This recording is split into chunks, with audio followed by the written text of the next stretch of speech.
चलिए हम लोग शुरू करते हैं physical division of Uttar Pradesh. तो बेसिकली यहाँ पे हम जो पढ़ाने जा रहे हैं ये मेंस के पर्सपेक्टिव से है और मेंस के पॉइंट ऑफ व्यू से इसमें आंसर लिखना होता है। सपोज दैट कि आपको ये क्वेश्चन आ गया कि describe the physical division of Uttar Pradesh 8 marks में या 12 मार्क्स में भी आ सकता है। तो अगर आपको 12 मार्क्स में आता है तो आपको फिर पूरा डिस्क्राइब करना पड़ेगा फिजिकल डिवीजन जो चारों पार्ट में डिवाइड है। अगर 8 मार्क्स में आता है तो ये भी हो सकता है पिन पॉइंट दे सकता है कि इंडो गैंगटिक प्लेन के बारे में एक्सप्लेन कीजिए जो कि उत्तर प्रदेश में पाया जाता है, या सदर्न प्लेटू हिल रीजन के बारे में एक्सप्लेन कीजिए, पर्टिकुलर पिन पॉइंट। सो हम लोग अब यहाँ पे डिटेल में पढ़ेंगे इन सब चीज़ों के बारे में एक एक करके। तो ये डायग्राम है मैंने बनाया है और बेसिकली उत्तर प्रदेश का फिजिकल डिवीजन जो है वो 4 पार्टों में किया गया है। 4 पार्ट में किया गया है। पहला पार्ट है वो सहारनपुर शिवालिक फुटहिल रीजन पे है। ये वाला जो पोर्शन है ये सहारनपुर शिवालिक फुटहिल रीजन है यहाँ पे, और इसमें मेनली केवल एक डिस्ट्रिक्ट आता है सहारनपुर। और शिवालिक इसलिए है क्योंकि ये हिमालय का सदर्न मोस्ट पार्ट यहाँ पे लाई करता है। जैसे आप लोग जानते होंगे कि ये great Himalaya, middle Himalaya and Shivalik, ये ये तिरछा इसलिए बनाया है, डेलिबरेटली मैंने बनाया है तिरछा, क्योंकि हिमालय ऐसे ही है। हिमालय का ये नॉर्थ साइड हो गया और ये सदर्न साइड हो गया, और इधर इंडिया है और इधर चाइना है। हिमालय जो है वो अपने नॉर्थ साइड में जेंटल स्लोप है, बट सदर्न साइड में स्टीप स्लोप है। तो इसलिए चाइना के साइड से इस पर चढ़ाई करना आसान है, बट सदर्न साइड से या इंडिया के साइड से इस पर चढ़ाई करना कठिन है। तो चलिए हम अपने टॉपिक पे आते हैं। ये शिवालिक प्लेन जो है ये सहारनपुर डिस्ट्रिक्ट में ये वाला पार्ट थोड़ा सा हमारा यहाँ पे शिवालिक आता है। तो इस वाले पार्ट को सहारनपुर शिवालिक रेंज कहते हैं जो कि यहाँ पे है। ठीक है, ये यहाँ पे ऐसे ही शिवालिक रेंज यहाँ पे है। तो इतना पार्ट क्योंकि सहारनपुर डिस्ट्रिक्ट ऊपर से ऐसे अलग से लगा हुआ है तो यहाँ पे शिवालिक रेंज आ जाता है। तो Shivalik range basically part of Shivalik है। तो यहाँ इसकी रॉक स्ट्रक्चर क्या होगा, इसमें रॉक स्ट्रक्चर होगा सेडिमेंट्री रॉक होगा और कंग्लोमरेट होगा यहाँ पे। ठीक है, और बहुत सारे छोटे छोटे पासेस पाए जाते हैं यहाँ पे, जैसे बहनसिया पास, सकम्बरी पास, सहनसारा पास, मोहुंद पास। ये सब छोटे छोटे पास पाए जाते हैं जो कि कनेक्टिविटी प्रोवाइड करते हैं। जैसे मोहुंद पास जो है उसको गेटवे ऑफ देहरादून कहते हैं। ठीक है, वो इस रीजन में पाया जाता है, शिवालिक रीजन में। ओके, अब सेकंड डिवीजन आता है इसका, ये तो हो गया फर्स्ट डिवीजन। अब सेकंड डिवीजन आता है, वो आता है भाबर तराई रीजन। तो यहाँ पे जो हमने बनाया है ये पार्ट, ये भाबर तराई रीजन है। ठीक है, भाबर तराई। अब भाबर तराई में स्पेशल क्या है, ये 2 पार्ट से मिलकर बना हुआ है, एक भाबर है एक तराई है। तो जैसे हम नॉर्थ से साउथ की ओर आएंगे तो हमें पहले भाबर मिलेगा और फिर उसके बाद तराई मिलेगा। तो भाबर क्या होता है, भाबर एक ऐसा एरिया होता है जहाँ पे जब पहाड़ों की ऊंचाई से नदियाँ नीचे की ओर आती हैं तो काफ़ी तेज गिरती है। सपोज दैट यहाँ से आप ये डायग्राम देख लीजिए, क्लियरिटी हो जाएगी। ये पहाड़ों से के बीच से जब नदियाँ आती हैं तो ये प्लेनर एरिया हो गया। तो यहाँ पे जब प्लेनर एरिया हो गया तो ग्रेडियंट और स्लोप इसका कम हो गया। तो जब ग्रेडियंट स्लोप कम हो जाएगा तो वेलोसिटी ऑफ रिवर कम हो जाएगी। अब वेलोसिटी ऑफ रिवर कम हो गई तो रिवर की ट्रांसपोर्टेशन कैपेसिटी कम हो जाएगी। अब ट्रांसपोर्टेशन कैपेसिटी कम हो गई तो वो जो सेडिमेंट्स या रॉक्स, बाउल्डर्स, ये सब जो अपने साथ लेके आते हैं, ट्रांसपोर्ट करती हैं नदियाँ, वो वहीं पे डिपॉजिट होने लग जाएंगी। इसीलिए बड़े बड़े पत्थर, भाबर रीजन में बड़े बड़े पत्थर पाए जाते हैं। क्यों? क्योंकि रिवर जब ऊपर से आती है, एक वेलोसिटी के साथ आती है, और फिर आने के बाद यहाँ पे ये रिवर यहाँ पे आई, यहाँ पे आई, और यहाँ पे प्लेनर एरिया मिला। अब प्लेनर एरिया मिला, रिवर की वेलोसिटी कम हो गई, ट्रांसपोर्टेशन कैपेसिटी कम हो गई, तो ये यहीं पे पत्थर छोड़ देगा। तो इसके फुटहिल एरिया में, फुटहिल मतलब जहाँ पे ख़त्म होता है, शिवालिक जहाँ पे ख़त्म हो रहा है, वहाँ पे बहुत बड़े बड़े पत्थर पाए जाते हैं। तो उस रीजन को भाबर रीजन कहते हैं। इस भाबर रीजन की चौड़ाई उत्तर प्रदेश में लगभग 34 किलोमीटर है। यहाँ से यहाँ तक ये 34 किलोमीटर है, इतना। ओके, सो हाँ, और एक बात और है कि 34 किलोमीटर ये वेस्ट साइड में है। आप जैसे जैसे ईस्ट में चलते चले जाओगे, ईस्टर्न साइड में, वैसे वैसे ये कम होता जाएगा। ठीक है, तो वेस्ट साइड में भाबर रीजन ज़्यादा है, ईस्ट साइड में भाबर रीजन कम है। और भाबर रीजन होता क्या है? एक ऐसा रीजन जहाँ पे रिवर की ट्रांसपोर्टेशन कैपेसिटी कम होने के कारण बड़े बड़े पत्थर जमा हो जाते हैं, वो भाबर रीजन कहलाता है। अच्छा अच्छा, कुछ लैंडस्केप बनते हैं या कुछ लैंडफॉर्म बनते हैं भाबर रीजन में, वो क्या होते हैं? जैसे हो गया आपका एलुवियल फैन हो गया, एलुवियल कोन हो गया। एलुवियल क्यों? क्योंकि ये जो रिवर अपने साथ मिट्टियाँ लेके आती हैं, उसको जलोढ़ मिट्टी कहते हैं हिंदी में, उसी को एलुवियल सॉइल कहते हैं इंग्लिश में। तो ये जलोढ़ मिट्टी जो होती है या एलुवियल सॉइल जो होती है, यही आके यहाँ डिपॉजिट होती है। ओके, अब ये नीचे आने के बाद जब यहाँ पे डिपॉजिट हुआ, तो ये कुछ ऐसे डिपॉजिट होने लगती है, ये ऐसे कुछ ये कोन शेप का ऐसे बनाने लगती है। ओके, कोन शेप का ऐसे बनाने लगती है, यहाँ पे डिपॉजिट होने लगता है। ये थोड़ी ऊंची टोपोग्राफी बनती है, या लैंडस्केप थोड़ा ऊंचाई पे आ जाता है।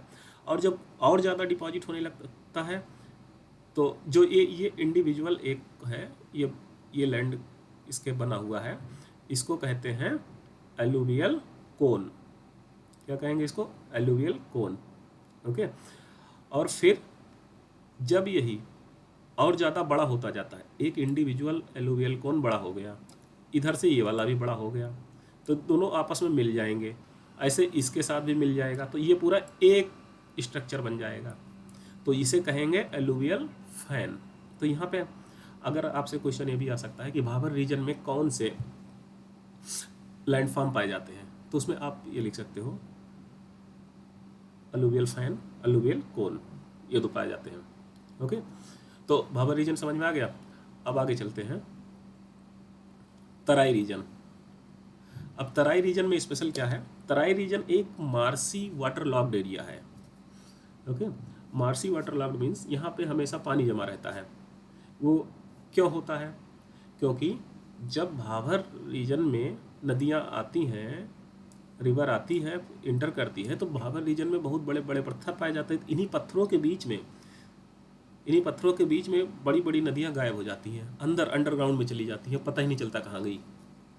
फिर उसके बाद जब कुछ आगे चलेंगी, कुछ आगे बढ़ने के बाद, जैसे कि उत्तर प्रदेश में यहाँ पे 34 किलोमीटर आगे बढ़ने के बाद, वो फिर से एक छोटी छोटी रिवुलेट या छोटी छोटी स्ट्रीम्स, छोटी छोटी नदियों के रूप में फिर से निकलती हैं, और ये स्लगिस मार्सी रीजन बनाती हैं, जहाँ पे इसकी वेलोसिटी बहुत कम होती है और यहाँ पे पानी इकट्ठा होने लगता है नदियों का, तो इसलिए ये मार्सी एरिया बन जाता है, वाटर लॉक्ड एरिया बन जाता है। ओके, तो इसीलिए इसको तराई रीजन कहते हैं, क्योंकि यहाँ पे हमेशा पानी भरा रहता है, और क्योंकि यहाँ पे पानी होता है, इसलिए यहाँ पे डेंस वेजिटेशन पाया जाता है। ओके, तो एक टाइम पे ऐसा था कि यहाँ पे पूरे एरिया में बहुत ज़्यादा पानी रहता था और बहुत डेंस वेजिटेशन हुआ करता था। बट अब due to the settlement problem और एंड अर्बनाइजेशन प्रॉब्लम, जैसे कि जब पाकिस्तान डिवाइड हुआ तो वहाँ से बहुत सारे शरणार्थी आए यहाँ इंडिया में, तो उन लोगों को ये मार्सी और ये एरिया को कट करके, यहाँ से वेजिटेशन कट करके यहाँ पे इनका हैबिटेशन बनाया गया, इनको यहाँ पे घर बनाया गया, इनको यहाँ पे रहने के लिए दिया गया, तो जिसके कारण यहाँ पे ये एरिया का वेजिटेशन कम हुआ है इधर। जैसे आप यहाँ लखीमपुर खीरी चले जाइए, यहाँ पे ये तराई रीजन में आता है, और ये दुधवा नेशनल पार्क और ये सब एरिया जो हैं ये सब तराई वाले हैं। ओके, तो ये हो गया तराई रीजन। अब इन दोनों को एक साथ हम लोग मानते हैं, तो ये सेकंड स्ट्रक्चर हो गया या सेकंड फिजियोग्राफिक डिवीजन हो गया, जिसे कहते हैं भाबर एंड तराई। ओके, ये एक पतले स्ट्रिप के रूप में यहाँ से लेके एकदम इस वेस्टर्न मोस्ट पार्ट से लेके देवरिया डिस्ट्रिक्ट तक, यहाँ पे देवरिया डिस्ट्रिक्ट पड़ता है, या आप ये कह दीजिए सहारनपुर से देवरिया तक एक स्ट्रिप के रूप में ऐसे पाए जाते हैं। नदन साइड में भाबर होगा, सदन साइड में तराई होगा। ओके, अब थर्ड डिवीजन आते हैं। थर्ड डिवीजन होता है इंडो गैंगटिक प्लेन। तो इंडो गैंगटिक प्लेन, तो ये प्लेनर एरिया जो है ये most of the part of UP को कवर करता है। जैसे कि उत्तर प्रदेश में आप इसको प्लेनर एरिया को यहाँ से समझिए, ठीक है। तो ये प्लेनर एरिया, यहाँ पे ये रिवर गंगा हो गई, गंगा, ये हो गई रिवर यमुना। ओके, तो ये हम अभी ये थर्ड फिजिकल डिवीजन की बात कर रहे हैं, हम इसकी बात कर रहे हैं, इस एरिया की। ओके, अच्छा, तो अब यहाँ से ये गंगा रिवर आ रही है, ये यमुना रिवर आ रही है, ठीक है। अब प्लेनर एरिया जो है ये एक्चुअली जियोसिंक्लाइन था पहले। सो जियोसिंक्लाइन क्या होता है, ये इसमें अभी हम लोग नहीं जाएंगे इस चीज़ में, जियोसिंक्लाइन थ्योरी के बारे में। अभी इसको हम ऐसे समझते हैं कि ये एरिया जो है ये एलुवियल सॉइल से ही बना हुआ है। पूरा प्लेनर एरिया जो है पूरा एलुवियल सॉइल से बना हुआ है, क्योंकि ये प्लेन है। ऊपर हाइट से जब रिवर नीचे आती हैं प्लेन में तो उनकी वेलोसिटी कम हो जाती है, ट्रांसपोर्टेशन कैपेसिटी कम हो जाती है, जिसके कारण ये अपने सेडिमेंट्स जमा करने लगती हैं यहाँ पे, और उस सेडिमेंट से जमा होते डिपॉजिट होते ये प्लेन बन गया है। और ये प्लेन 300 मीटर ऊपर तक बना हुआ है। मतलब जब ये रिवर नहीं थी तो नीचे 300 मीटर तक गड्ढा था, और वो भरते ऊपर आज जो हम देखते हैं जहाँ पे हम लोग रहते हैं वो हो गया है। तो इसकी हाइट 300 मीटर हो गई है। ओके, तो अब देखिए, तो इसको बेसिकली हम इस प्लेन का फर्दर सब डिवीजन करते हैं। अच्छा, सब डिवीजन करने से पहले एक चीज़ और देख लीजिए, ये प्लेन जो है बेसिकली दो टाइप में डिवाइड किया गया है, ठीक है। एक होता है बंगर प्लेन, दूसरा होता है खद्दर प्लेन। तो बंगर और खद्दर क्या होता है, इसको समझने के लिए पहले हम यहाँ पे इस डायग्राम में देखते हैं। यहाँ पे चलिए यहीं देख लेते हैं। बंगर प्लेन वो होता है, वो ओल्ड एलुवियम प्लेन होता है, या ओल्ड पुरानी जलोढ़ मिट्टी का जो क्षेत्र होता है, या ओल्ड एलुवियम प्लेन जो होता है उसे बांगर प्लेन कहते हैं। और जो नई जलोढ़ मिट्टी का क्षेत्र होता है उसे खद्दर प्लेन कहते हैं। तो बांगर प्लेन जो है वहाँ पे फ्लड, जब भी नदी में फ्लड आता है तो वो फ्लड का पानी बांगर प्लेन पे नहीं पहुँच पाता, जैसे यहाँ पे है। ये बांगर प्लेन है, ठीक, ये बांगर है। और ये जो है यहाँ पे ये खद्दर प्लेन है, ठीक है। यहाँ पे ये खद्दर प्लेन है, ठीक है, ये बांगर प्लेन है। यहाँ पे जब भी ये रिवर है, रिवर यहाँ से पानी बह रहा है, ठीक, ये रिवर का स्ट्रीम है। रिवर स्ट्रीम का जो बेस होता है या फर्श जो होती है उसको क्या कहते हैं, थैलवेग कहते हैं। ये ज्योग्राफी का टर्म है, आप लोग याद रखिए, तो आंसर राइटिंग में आसान होगा एक्सप्लेन करने में। तो थैलवेग है ये थैलवेग के ऊपर पानी बह रहा है, यहाँ पे वाटर है, ठीक, ये वाटर है। और जब भी कभी बाढ़ आई, नदी में फ्लड आया, तो फ्लड आता है क्या करता है, तो ये पूरे एरिया में आ जाता है। तो जहाँ तक फ्लड का पानी पहुँचता है, जिस क्षेत्र तक, जिस एरिया तक, उस एरिया तक को कहते हैं खद्दर प्लेन। और खद्दर प्लेन का जो सॉइल होता है बहुत फर्टाइल होता है, क्योंकि हर साल बाढ़ आती है और हर साल वो उसमें न्यूट्रिएंट्स आ जाते हैं, नई लेयर आ जाती है मिट्टी की, इसलिए वो बहुत फर्टाइल होता है। और बांगर प्लेन जो है वो ओल्ड एलुवियम होता है, मतलब पहले कभी जब ये रिवर चैनल जो है अपने आप को कट करते करते इतने नीचे तक नहीं पहुंचा था, सपोज दैट ये यहाँ तक था, इतना ऐसे ही था, तब ये खद्दर प्लेन हुआ करता था पहले, तो यहाँ पे एलुवियम डिपॉजिट हुआ है, तो ये ओल्ड एलुवियम इसलिए कहते काफ़ी पहले हुआ। फिर टाइम के साथ ये रिवर चैनल अपने आप को कट करते करते, इरोड करते करते इतने गहरा पहुँच गया, तो ये पीछे छूट गया। और बट डिपॉजिट तो एलुवियम ही हुआ है, इसीलिए इसको बांगर प्लेन कहते हैं या ओल्ड एलुवियम कहते हैं, और इसको खद्दर प्लेन कहते हैं, खादर या न्यू एलुवियम कहते हैं। ठीक है, तो यहाँ पे ये समझ में आ गया ना, बांगर एंड खादर। तो अब जो है इसको जब डिवाइड करेंगे हम लोग, प्लेनर एरिया को डिवाइड करेंगे इसको, तो इसको बेसिकली हम लोग 4 पार्ट में डिवाइड करते हैं। ठीक है, उत्तर प्रदेश के प्लेन को 4 पार्ट में डिवाइड करते हैं। एक होता है गंगा यमुना दोआब। तो गंगा यमुना दोआब, दोआब से मतलब आप लोग समझ रहे हैं, गंगा और यमुना के बीच का जो क्षेत्र है वो गंगा यमुना दोआब क्षेत्र है। ये जो ब्लू लाइन से आप लोग देख रहे हैं ये एरिया, ये गंगा यमुना दोआब का रीजन है। ठीक है, पहला हो गया। ठीक, दूसरा हो गया है रामगंगा, सॉरी, दूसरा हो गया है अवध प्लेन। ओके, ये यहाँ से डिवाइड कर दीजिए, ये हो गया अवध प्लेन, ये क्षेत्र, ये रीजन जो हुआ ये अवध प्लेन हो गया है। तीसरा ये जो हो गया है ये ईस्टर्न साइड, या ये कह सकते हैं ईस्ट गंगा प्लेन। ठीक है, ये ईस्ट गंगा प्लेन। और ये जो बीच में ये वाला एरिया बचा है, ये एरिया बचा है, ये हो गया आपका रोहिल्लाखंड प्लेन। रोहिल्लाखंड इसको कहते हैं, रोहिल्लाखंड प्लेन। तो 4 पार्ट में डिवाइड हो गया ना, गंगा यमुना दोआब, रोहिल्लाखंड, अवध और ईस्ट गंगा प्लेन। ओके, सो अब नंबर 1 पहले पे चलते हैं, गंगा यमुना दोआब के बारे में। तो गंगा यमुना दोआब जो है वो फर्दर 3 पार्ट में डिवाइड किया गया है। पहला अपर गंगा दोआब, ये अपर गंगा दोआब, फिर मिडिल गंगा दोआब, और ये लोअर गंगा दोआब। ठीक है, तो जो अपर गंगा दोआब है ये इधर सहारनपुर डिस्ट्रिक्ट से लेके बुलंदशहर और अलीगढ़, ये बुलंदशहर, यहाँ पे बुलंदशहर है, ये बुलंदशहर है और ये अलीगढ़ है। तो बुलंदशहर, सहारनपुर से बुलंदशहर और अलीगढ़ तक का रीजन जो है वो अपर गंगा दोआब कहलाता है। फिर अब बुलंदशहर और अलीगढ़ और से लेके कन्नौज और औरैया, ये कन्नौज है, यहाँ पे कन्नौज है, ये औरैया है, इन दोनों के बीच का रीजन जो है ये मिडिल गंगा दोआब कहलाता है। Okay, middle Ganga Doab. So और ये कन्नौज और औरैया से लेके यहाँ प्रयागराज तक, संगम नगरी प्रयागराज तक, ये लोअर गंगा दोआब कहलाता है।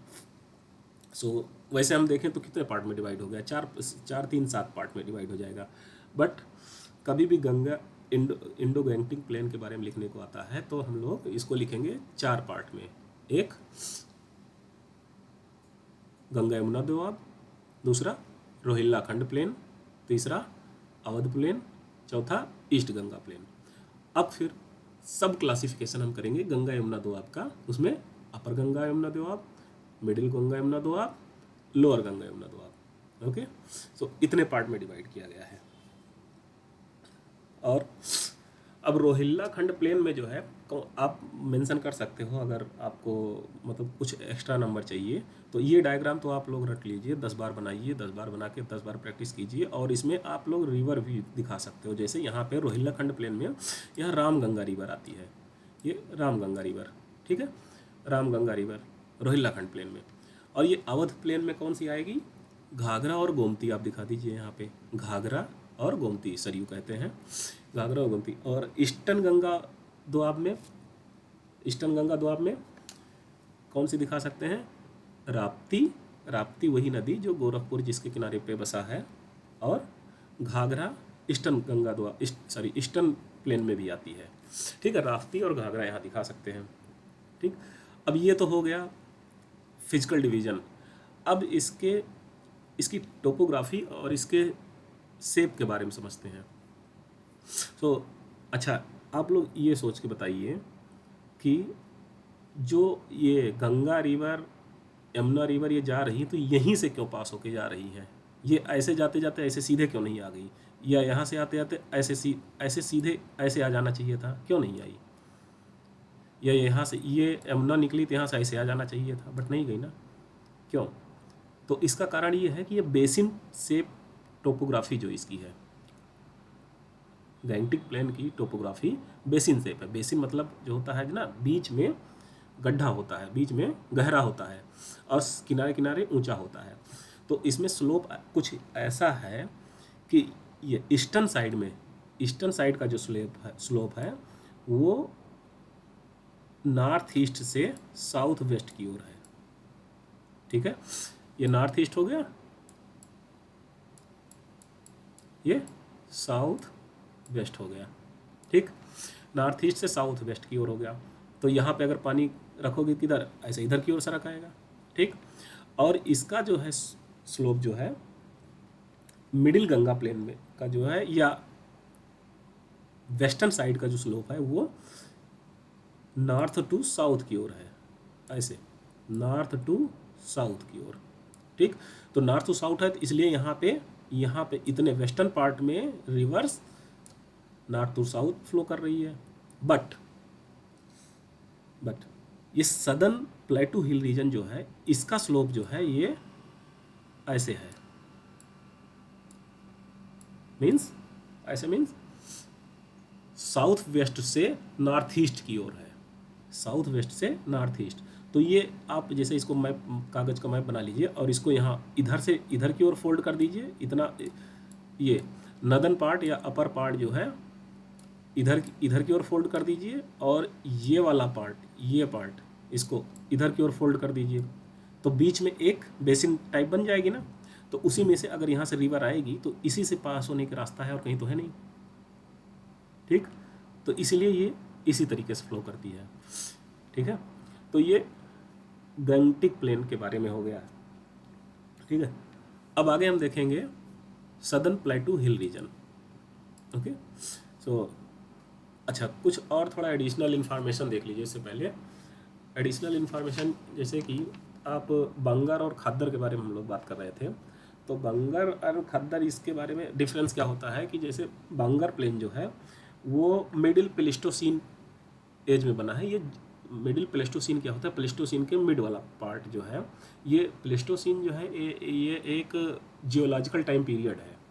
ठीक है, जियोलॉजिकल टाइम पीरियड है, उसके लिए आप गूगल कर लीजिए, या वैसे भी आपको पता होना चाहिए सब जियोलॉजिकल टाइम पीरियड के बारे में। होलोसीन पीरियड होता है, क्रिटेशियस पीरियड होता है, ये सब, और ऐसे प्लेस्टोसीन पीरियड होता है।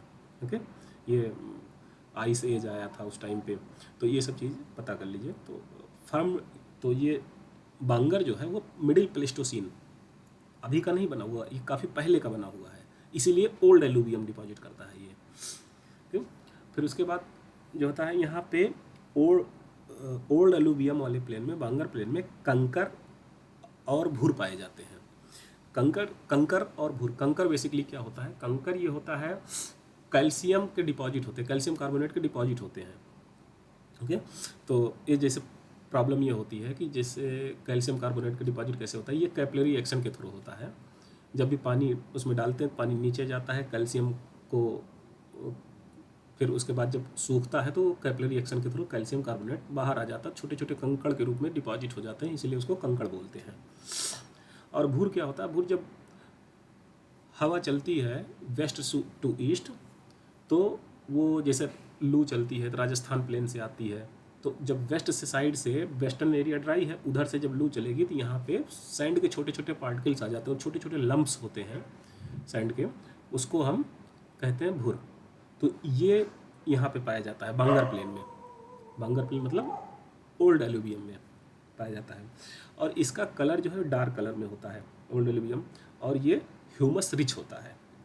और यहाँ इसके सॉइल स्ट्रक्चर जो होता है, सॉइल पार्टिकल के स्ट्रक्चर जो होते हैं वो कोआर्स होते हैं, मीन बड़े बड़े स्ट्रक्चर होते हैं। बट प्रॉब्लम ये होते हैं उतने फर्टाइल नहीं होते हैं जितना कि न्यू एलुवियम या खद्दर प्लेन होता है। ठीक है, तो यहाँ पे सबसे ज़्यादा प्रॉब्लम हो गया है कि एक्सेसिव इरिगेशन हो गया है।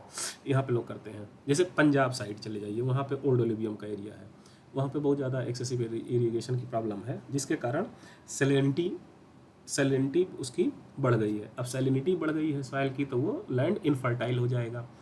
तो ये सैलाइन लैंड जो है ओल्ड एलुवियम का, इसको कहीं लोकली नाम दिया जाता है रेह कहते हैं, या कल्लर कहते हैं, या चोपन कहते हैं। तो ये सब लोकल नाम है जो कि ओल्ड एलुवियम में है। और ओल्ड एलुवियम में सॉइल की क्या प्रॉब्लम है? सबसे पहली प्रॉब्लम ये है कंकर भूर ये पाए जाते हैं, लेस फर्टाइल होता है, और एक्सेसिव इरिगेशन के कारण सलाइन हो गया है। ओके, और खद्दर के बारे में चलिए बात करते हैं। खद्दर के बारे में ये क्या है? लो लैंड एलुवियल होता है, ये तो आपको पता है, बता दिया अभी मैंने। ठीक है, निचले रीजन में पाया जाता है, और इसके जो पार्टिकल होते हैं खद्दर के, ये छोटे छोटे होते हैं, फाइनर होते हैं, फाइनर पार्टिकल होते हैं। सिर्फ फाइनर पार्टिकल होने के कारण ये फर्टाइल होते हैं। ठीक है, और ये फ्लड प्रोन एरिया होता है। फ्लड प्रोन जैसे आपको बताया था कि यहाँ पे हर साल जब बाढ़ आती है तो यहाँ तक पानी आ जाता है, तो ये न्यू एलुवियम वाला एरिया पानी में डूब जाता है, तो इसलिए ये फ्लड प्रोन एरिया कहलाता है। ठीक है, और शुगर केन, राइस, व्हीट, इन सब के कल्टीवेशन के लिए ये बहुत अच्छा होता है, अच्छी सॉइल मानी जाती है। ओके, तो ये हो गया हमारा प्लेन के बारे में। अब डिस्कस करते हैं हम सदर्न प्लेटू के बारे, सदर्न प्लेटू रीजन के बारे में। ओके,